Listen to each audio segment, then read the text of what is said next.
War Archive USA presents What If the Biggest Ground Invasion in Modern U.S. History is not in the past, but waiting to begin? Not announced, not confirmed, but quietly prepared. For decades, the United States and Iran have stood on opposite sides of power, influence, and ideology. There have been threats, there have been sanctions, there have been proxy conflicts across the Middle East. But one line has never been crossed: a full-scale ground invasion. Now imagine this. What if that line is closer than ever before? What if everything happening right now is part of something much bigger? Wars don't always begin with explosions. Sometimes they begin with silence. Over the past few years, something unusual has been happening. U.S. military activity in key regions has slowly increased. Bases once quiet suddenly became active. Supply chains expanded, airfields upgraded, fuel reserves increased. At first glance, nothing seemed unusual. After all, the U.S. maintains a global presence. But analysts began to notice patterns. Troops rotating faster than normal, equipment arriving in larger quantities, advanced systems being positioned strategically, not randomly, but carefully. It wasn't loud, it wasn't public, it was controlled. And that's what made it more concerning, because real preparation doesn't need attention. But here's the twist. None of this was officially linked to Iran.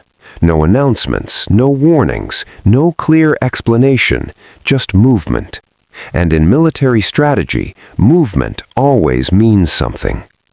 Iran is not just another country on the map. It sits at the center of one of the most important regions in the world, the Middle East. It borders key waterways, it influences major trade routes, and most importantly, it has power beyond its borders.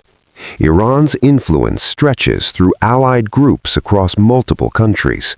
This means any conflict wouldn't stay contained. It would spread. And that changes everything. Unlike past invasions, Iran presents a different kind of challenge. Its terrain is not flat desert alone. It has mountains, dense cities, hidden infrastructure. Every mile forward would be contested, every movement watched, and every mistake amplified. The U.S. understands this. It has studied Iran's military structure for decades. Simulations, war games, strategic planning, all focused on one question. If a ground invasion happens, how would it work? But here's the twist. Even with decades of planning, Iran remains unpredictable because it doesn't fight like traditional armies, and that makes it dangerous. If a ground invasion were to happen, it wouldn't look like Iraq. It wouldn't look like Afghanistan. It would be faster, smarter, and far more complex. The first phase wouldn't even involve ground troops. It would begin in the air. Stealth aircraft, electronic warfare, cyber attacks, communication systems disrupted, radar blinded, defense networks weakened. Then, precision strikes. Key targets hit within minutes. Command centers, missile sites, supply routes, everything designed to create confusion. Because confusion creates opportunity. Next would come special forces. Small teams, highly trained, inserted quietly. Their mission? Disrupt, destroy, destabilize.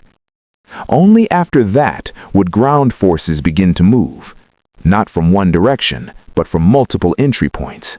Fast advances, coordinated strikes, minimal delays. The goal would be clear: overwhelm before resistance can organize. But here's the twist. Iran knows it cannot match the U.S. in raw military power, so it doesn't try to. Instead, it focuses on asymmetry, unpredictability, resilience.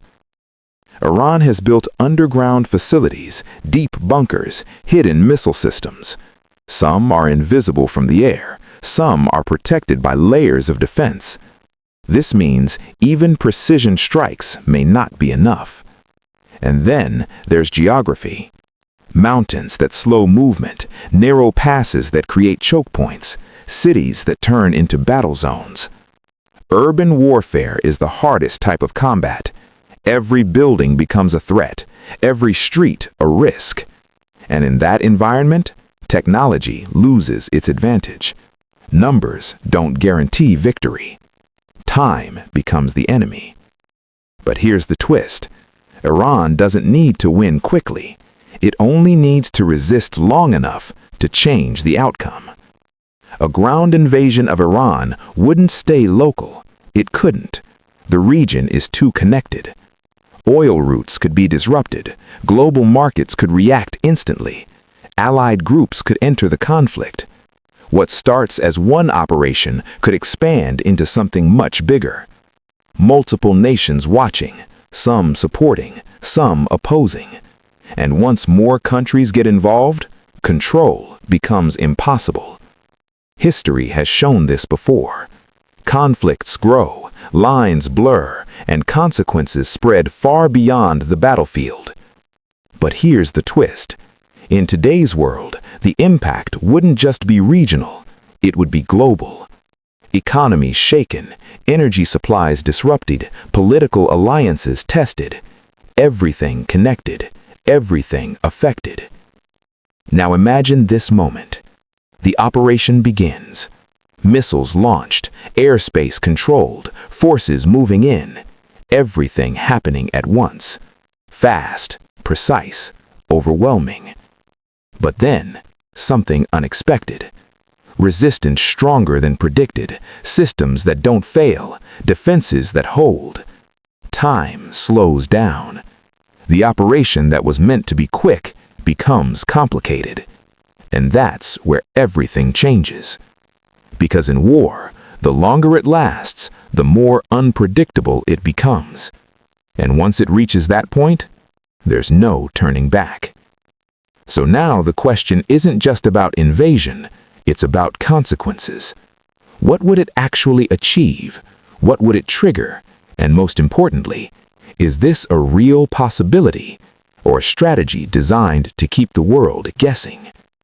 Because sometimes the idea of war is just as powerful as war itself.